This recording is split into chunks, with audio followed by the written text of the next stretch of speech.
It's time for Tech Time with Timmy. Hello, welcome to Tech Time with Timmy. In this episode, Timmy's going to be talking about Android Pie. So, Android Pie is the latest version of Android made by Google, and so it's a really cool operating system, and the name Pie is because every new Android operating system has a sort of sweet food name from the letter of the alphabet. So, for example, Android 7 was Android Nougat starting with N, and Android 8 was Android Oreo starting with O, and now Android 9 is Android Pie starting with P. So that's sort of how their naming system works. And so it's on the Google Pixels, all Google Pixel phones, so the Google Pixel and the Google Pixel XL and the Google Pixel 2 and the Google Pixel 2 XL, and it's also on the Essential phone, which is a pretty cool Android phone, and it should be coming to other Android phones in the near future. So if you've got a different Android phone, you can just wait a bit longer and it should be coming to you soon. And so if you go and unlock your phone on Android Pie, you notice there's not a huge difference. It doesn't look like there's a huge difference. The only real difference you'd originally notice is the time has now moved from over on the right hand corner to the left hand corner, and that's because it's gaining support for having notches. So notches are quite a popular thing with phones these days, and so it's getting, and that's where the camera is a little cut out on the screen and you don't need to have such a big bezel anymore. So there'll be notches coming down there, and so that's why the time's moved over there, so it's gaining support for that, and so that's really cool. So if you just pull down your notifications, you'll immediately start to notice some changes. All the notifications are rounded into little bubbles, and then when you pull down further, this is sort of refreshed and looking new with the new sort of design Google's going for. It has the rounded corners and the black up the top and everything, and all the icons are looking a bit different, but the way you navigate it's really the same. You flick across and you've got all your different icons there, so that's really cool. And then if you go and pull up the app drawer, if you're using the default app drawer, it will look a little bit different the way the animation goes and everything. So it's just a few sort of touches like that. And so it's also got different multitasking. So if you tapped on the square here, you'd be used to the thing where you can scroll up and down and see all your windows. Well, now they go across. So Tim will just open a different window so you can get an idea of it.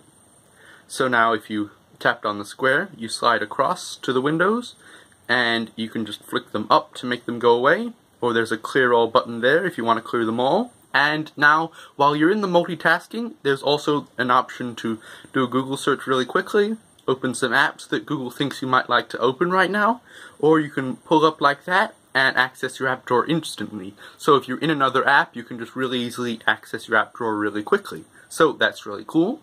Another thing you may notice different is the way you do access split screen. So split screen has been in the last few Android versions, and it's been different ways to use it in all the different versions. So in Android P, you need to go into the multitasking and find the app you want to split screen, and then hold down on the app icon that's hovering above it.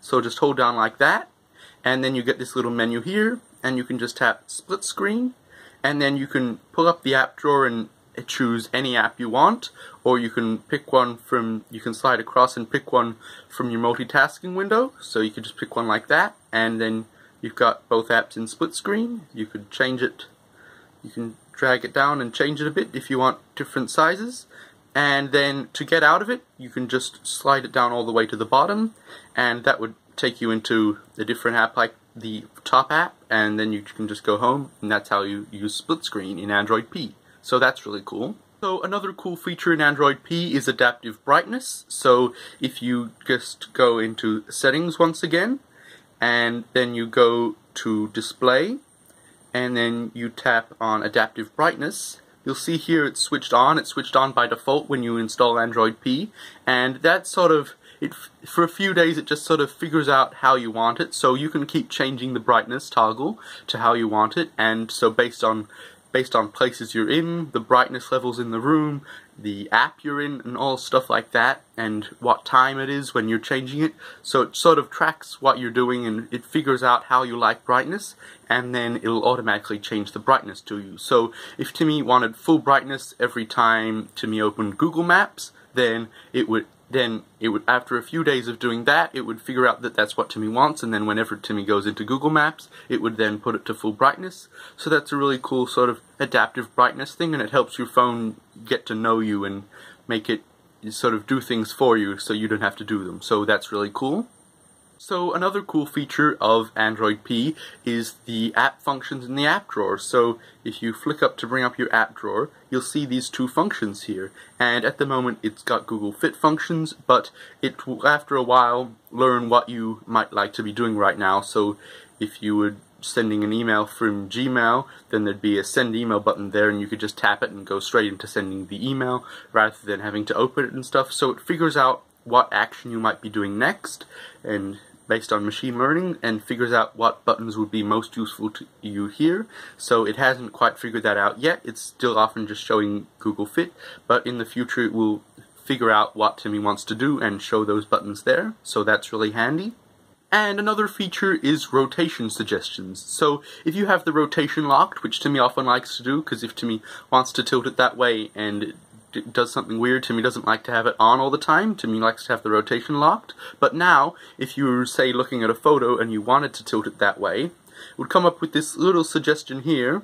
It's telling you to tap that, and that'll tilt it manually. So you can leave the rotation locked and just do it manually whenever you want to, and then if you tilt it back up like that, it'll bring up the option again, and you can just tap on that. So that's a really handy feature, and it's been really helpful. So that's a very good feature. And also in Android P, the volume slider has changed. So it used to be when you press the volume buttons, it would come up the top, and it would automatically be doing the notification volumes. But now, if you press on the buttons, you can slide up or press on the buttons, it automatically brings up the media volume, and it's on this side to make it easier to reach if you're using just one hand. So it brings up that volume right there, and that's really convenient. And if you wanted to change the notifications, you can just tap on that bell, and it moves it to mute, and then you can tap on it again, and it disables the notifications altogether.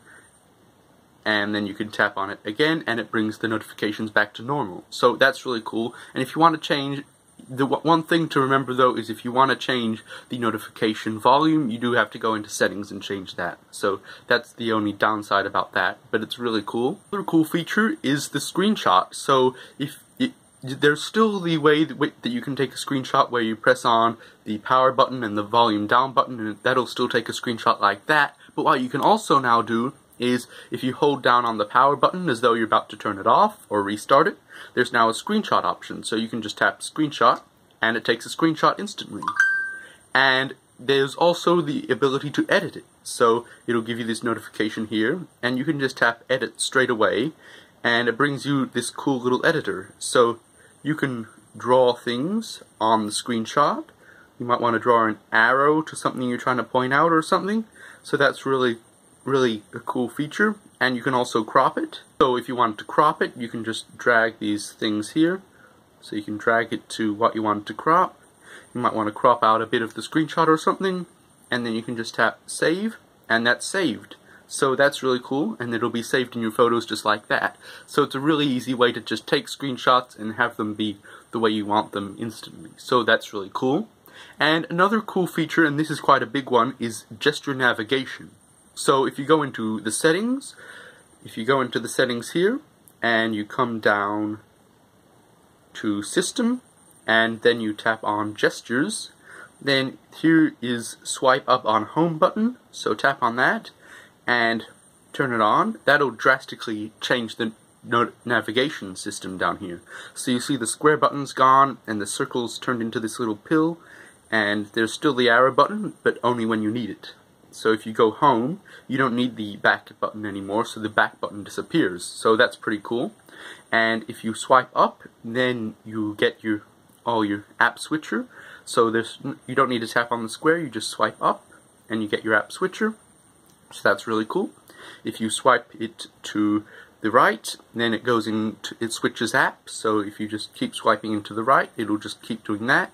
If you tap on it, as always, it'll just go back to home, so that's really cool. And it can take a little bit of getting used to, but if you get used to it, you can actually find it really easy and good to use, so that's really good. And so Android P that's really all there is to talk about with Android P, so it's really cool, and it's a really good new update, and so that's really cool. That'll be the end of this episode of Tech Time with... Bye!